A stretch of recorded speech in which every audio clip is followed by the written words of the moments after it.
ஓம். முந்தைய பாடல்களில் சுழிமுனை தியானம், ஓங்காரநாதம் மற்றும் மௌன நிலை பற்றி பார்த்தோம். 20வது பாடலில் இந்த யோக பயிற்சியில் வரும் சில சவால்கள் மற்றும் அந்த சவால்களை கடந்து சாதகன் எவ்வாறு இறுதி நிலையை அடைகிறான் என்பதை அகத்தியர் விளக்குகிறார். பாடல் 20. சவால்களை கடந்த ஞானம். பாடல். பெருமையாம் பெருமையுமே பேசி நின்றால் பிராணனுமே வீணாகப் போகும் அப்பா. அருமையாம் சுழிமுனையை நீயும் பார்த்தால் அண்டமெலாம் உன்னுள்ளே அடங்கி நிற்கும் கருமையாம் கரும்பொருள் நீயே யாகும் கண்டுகொள்வாய். உன்னுள்ளே சோதியப்பா.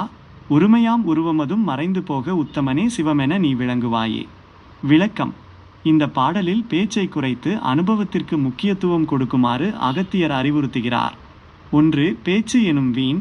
பெருமையாம் பெருமையுமே பேசி நின்றால் தனது யோக நிலையை பற்றியோ அல்லதுதான் அடைந்த அனுபவத்தை பற்றியோ வெளியே தற்பெருமை பேசுவது வீண்.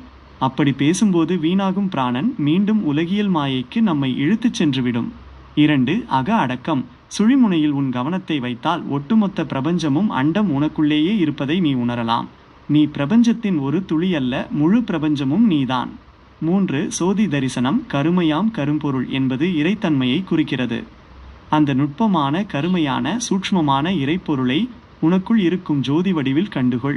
4. சிவநிலை. தியானம் முதிர்ச்சியடையும் போது உன் உருவம், அதாவது உன் பெயர், அடையாளம், உடல் பற்றிய ஈகோ மறைந்துவிடும். அது மறைந்த அந்த நொடியில் நீ நீயாக இல்லை, நீ சிவனாகவே சிவமென விளங்குவாய் மாறிவிடுகிறாய். மெய்ப்பொருள். உள் அர்த்தம். அகங்கார அழிவு. உருவமதும் மறைந்து போக என்பது உடல் மறைவதை குறிக்கவில்லை, உன் அகங்காரம் ஈகோ கரைவதை குறிக்கிறது. அகங்காரம் அழிந்தால் மட்டுமே நீ சிவமாக மாற முடியும். இதுவே முக்தியின் ரகசியம். மௌனத்தின் அவசியம். ஞானம் என்பது அறிவிப்பதல்ல, உணர்வது. அந்த உணர்வை வெளியில் பகிர்ந்து பேசுவது சக்தியை வீணடிக்கும். மௌனமே தியானத்தின் காவலன். பாடம். அகத்தியர் எச்சரிக்கிறார். உன் அனுபவத்தை பற்றி வெளியே பேசாதே, அது உன் பிராண சக்தியை வீணாக்கும். எல்லாவற்றையும் உன் அகத்திலுள்ள சுழிமுனையில் கவனி. உனது உருவம் அகங்காரம் கரைந்து நீ சிவனாக மாறும் அந்த நிலையை அமைதியாக உணர்ந்து கொள். 20 பாடல்களில் யோகத்தின் நுட்பமான பயிற்சிகளையும் அகங்காரம் அழிந்து சிவநிலை எய்தும் இரகசியங்களையும் விளக்கிய அகத்தியர் 21வது பாடலில் இந்த ஞானத்தை பெற்ற பிறகு ஒரு சாதகனின் வாழ்க்கை முறை, லைஃப் ஸ்டைல் மற்றும் உலகப்பற்றற்ற தன்மையை பற்றி பேசுகிறார். பாடல் 21. பற்றற்ற நிலை. ஞானியின் வாழ்க்கை முறை. பாடல். விளங்குவாய் சிவமென நீ விளங்கி நின்றால் வீணான உலகினிலே பற்று வேண்டா களங்கமே இல்லாது மனது தன்னை கட்டுவாய். சுழிமுனையில் கருத்தை கோர்த்து துலங்குமே அறிவான ஜோதி எப்பா தோன்றுமே ஞானமெனும் கருணை வெள்ளம் அலங்குமே மாயையெனும் பேயும் ஓடும் அருளாலே சிவபதத்தை நீயே காண்பாய். விளக்கம். இந்த பாடலில் ஞானம் கை கூடியவன் உலகத்தை எப்படி கையாள வேண்டும் என்று அகத்தியர் கூறுகிறார். 1. உலகப்பற்றின்மை. வீணான உலகினிலே பற்று வேண்டா ஞானம் அடைந்தவனுக்கு இந்த உலகியல் இன்பங்கள் மற்றும் துன்பங்கள் ஒரு கனவு போல தோன்றும். அதில் பற்று வைப்பது வீண் என்பதை அவன் உணர்கிறான். 2. மனதை கட்டுதல். மனம் மீண்டும் மாயையில் விழாதபடி அதை தொடர்ந்து சுழிமுனையில் தியான மையத்தில் நிலைநிறுத்த வேண்டும். 3. கருணை வெள்ளம். ஞானம் என்பது தனிமை அல்ல, அது ஒரு கருணை வெள்ளம். எவன் ஒருவன் அகத்தில் அந்த சோதியை உணர்கிறானோ அவனிடமிருந்து அன்பு மற்றும் கருணை உலக உயிர்கள் மீது இயல்பாக பெருகும்.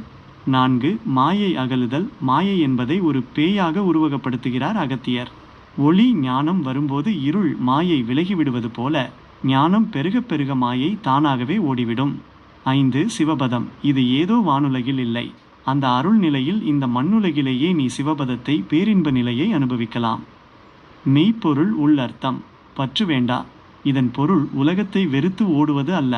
கடமைகளை செய், ஆனால் அந்த செயல்களின் பலன் மீது பற்று வைக்காதே. நிஷ்காமிய கர்மா. அதுவே மாயையிலிருந்து உன்னை காக்கும். பேயாகிய மாயை மனிதனை பேயாக அலைக்கழிக்கிறது. ஆசை, கோபம், பொறாமை போன்றவை அந்த பேயின் குணங்கள். ஞானம் அடைந்தவனுக்கு பேயாகிய மாயை விலகி சிவமாகிய தெய்வீகம் குடியேறுகிறது. பாடம். அகத்தியர் வலியுறுத்துவது சிவனாக மாறிய பிறகு இந்த உலகியல் மாயையில் சிக்கிக்கொள்ளாதே. எப்போதும் உன் கருத்தை சுழிமுனையில் வைத்து ஞான ஒளியில் நிலைத்திரு. மாயை உன்னை விட்டு ஓடிவிடும், உனக்குள் கருணை வெள்ளம் பெருகும். பற்றற்ற நிலையை பற்றியும் மாயை விலகுவதை பற்றியும் விளக்கிய அகத்தியர் 22வது பாடலில் இந்த ஞான பயணத்தில் நிலைத்து நிற்பதற்கான கன்சிஸ்டன்சி, முக்கியத்துவத்தை எடுத்துரைக்கிறார். பாடல் 22. தியானத்தில் நிலைத்து நிற்றல். பாடல். சிவமெனப் பார்த்தாலே சித்தி கூடும் செப்பவே வாசியது உன்னில் சேரும் தவமென நீ எறிவாய். இதனை யப்பா சற்றும் நீ விடுபடாமல் தியானம் செய்யே அவமதாய் நாட்களெல்லாம் வீணே போக ஐம்புலனை அடக்காமல் அலைய வேண்டா பவமதாம் சனனமதும் அருந்து போக பார்த்திடுவாய் சிவயோக பாதந்தானே. விளக்கம். இந்த பாடல் ஒரு சாதகனுக்கு தேவையான விடாமுயற்சியையும் டிசிப்ளின் பயிற்சியின் அவசியத்தையும் வலியுறுத்துகிறது. 1. சித்தி கூடும். எப்போது நீ உன்னை சிவனாக உணர்கிறாயோ சிவம் என பார்த்தல் அப்போது சகல சித்திகளும் உனக்கு கைகூடும். 2. வாசியோகம்தான் தவம். மலைகளுக்குச் சென்று குகைகளில் வசிப்பது மட்டுமே தவம் அல்ல. உனது சுவாசத்தை வாசியை முறைப்படுத்தி தியானத்தில் நிலைத்திருப்பதே மிகச் சிறந்த தவம் என்கிறார் அகத்தியர். 3. நாட்களை வீணாக்காதே. சற்றும் நீ விடுபடாமல் தியானம் செய்யே. தியானம் என்பது எப்போதாவது செய்யும் காரியமல்ல, அது தினசரி பயிற்சி. நாட்களை வீணாக்காமல் ஐம்புலன்களை கட்டுப்படுத்தி தியானத்தில் ஈடுபடு. 4. பிறப்புச் சுழற்சி அறுதல். பவமதாம் சனனமதும் அருந்து போக. இந்த தியான பயிற்சியின் இறுதி இலக்கு பிறப்பு இறப்புச் சுழற்சியிலிருந்து விடுதலை பெறுவதே ஆகும். 5. சிவயோகம். இதுதான் அகத்தியர் காட்டும் சிவயோக பாதை. இது கடினமானதல்ல, ஆனால் கவனத்துடன் நடக்க வேண்டிய பாதை. மெய்ப்பொருள். உள் அர்த்தம். அலைய வேண்டா. மனம் அலைபாய்வதுதான் மனிதனின் இயல்பு.